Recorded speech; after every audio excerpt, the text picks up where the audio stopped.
So good day class. So I hope you're doing good to I hope you're doing good today. So before we proceed in our new topic, let's start with an opening prayer. So Mr. Aguba, can you please lead the prayer?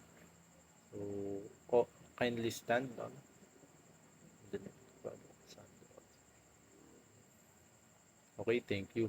So before you take your seat, kindly pick up those pieces of paper under your chairs and then arrange your chairs properly.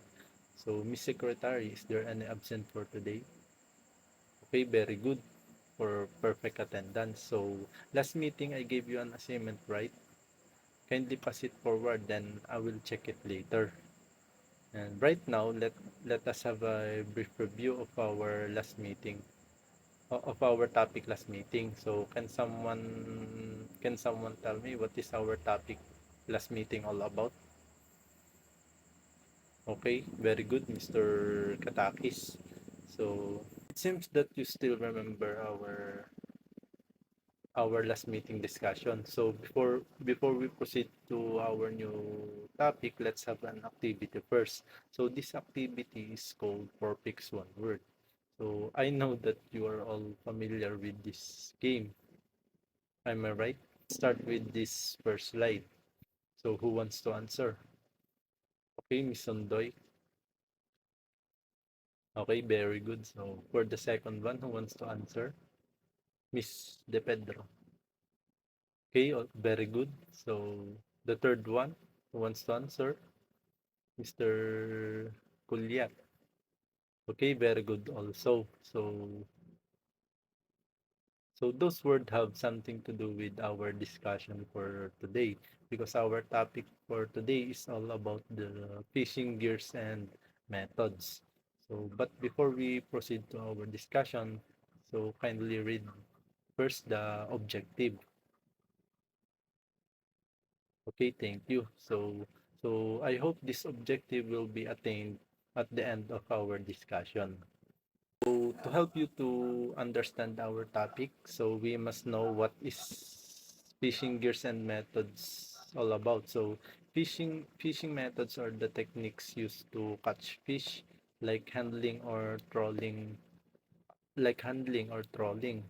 While fishing gears are the tools used to use in fishing methods such as nets, traps, or lines with hooks. So there are various fishing gear used in catching fish and other fish products, and different methods of construction and operation are involved.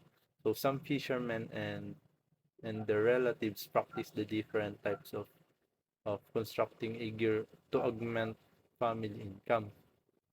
So who among you here have an experience in catching fish? Can kindly raise your hand. Okay, Mr. Alulod, thank you. So okay, Mr. Lucero. So what type of gear and methods have you used? Okay, thank you. Very good. So now let's discuss first the basic Philippine fishing methods and gears. So who wants to read the first slide? Okay, Mr. Katakis, thank you for your cooperation. So passive gear using bare hand, uh, a method that is composed of the simplest form of gathering aquatic resources. So it means that in this method, we only use our hand to capture the fish. So we're not using any instrument or tools to catch fish in this method. So the second one is the who wants to read the second one? Okay, okay, thank you, Miss Kulya. So, active gear, a method that depends on the psychological reaction of fish to certain physical or chemical properties. Active gears uses stimuli like light, sound, or bait to trigger fish reactions for capture. So, okay, who wants to read the third one? Miss Dehuan. Okay, thank you. So, hand or hand or grappling instrument collects sessile or trap animals like shellfish directly from their habitats. So number 4, who wants to read? Miss Bakay.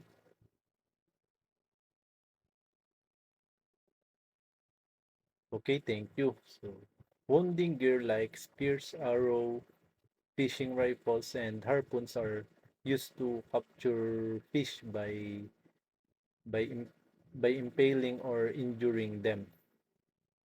So, number 5, who wants to read? Miss Tabangay.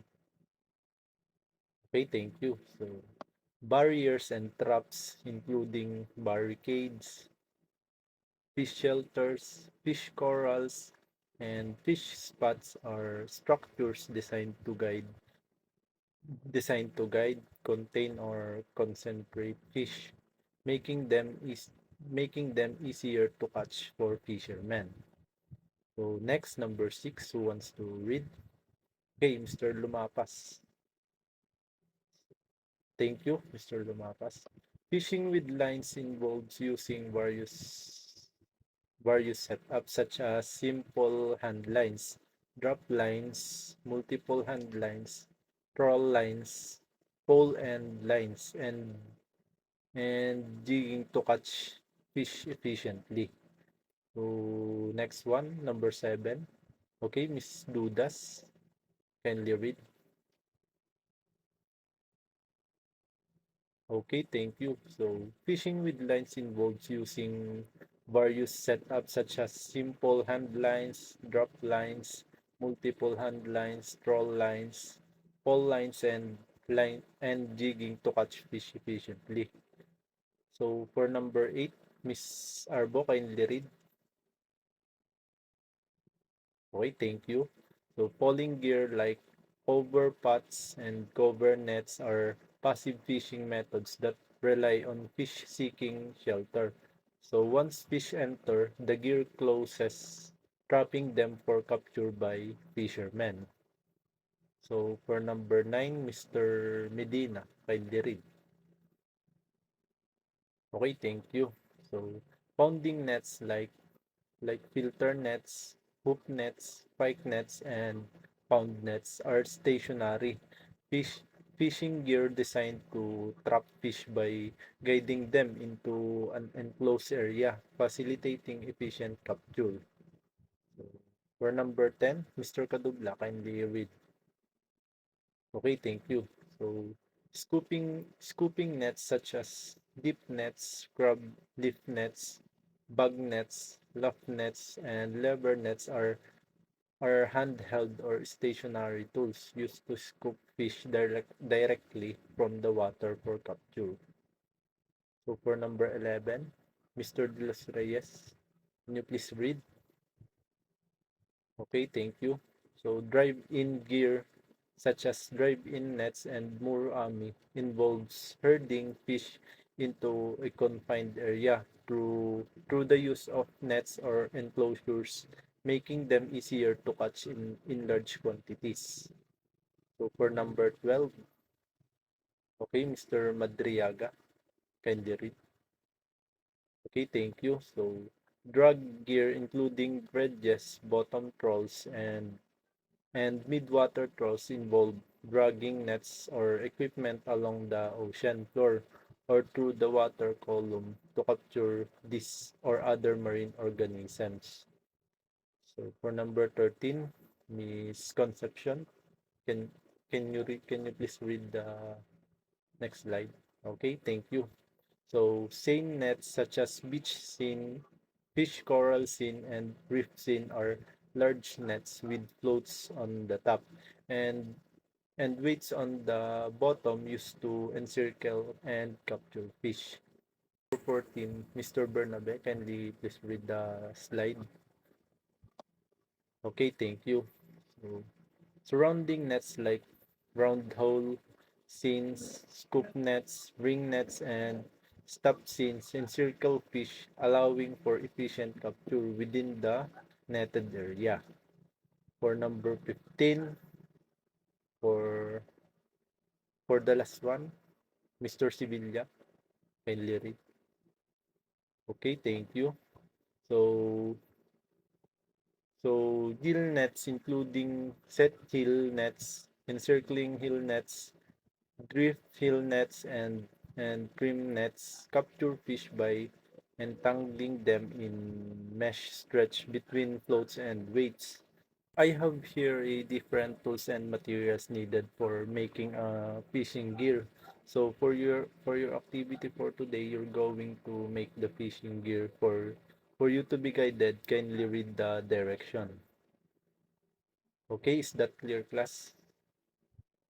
Okay, thank you. So, okay, you will be graded based on the criteria. Your 15 minutes will start now. Class, you may now present your work. I will give you 2 minutes to present your work. So based on the discussion of our lesson, who can now share their learnings? Okay, Mr. Balmes. Okay, thank you. So it seems that you already understand our lesson for today. So do you have any questions, clarifications? Okay, okay, none. So keep all your notes. I don't want to see anything in your desk ballpen and one except ballpen and 1/4 sheet of paper for your quiz. For your quiz, kindly read the direction. Okay, thank you. So, are you done, class? Who's still answering? Okay, let's check your paper. For number one, who wants to answer?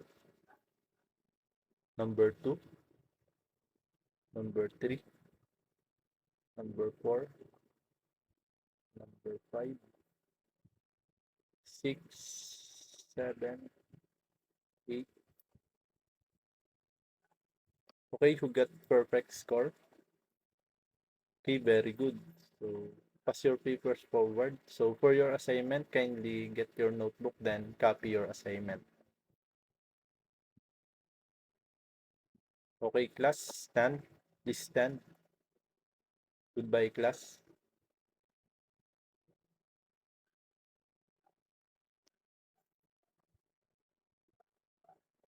Praise be Jesus Christ.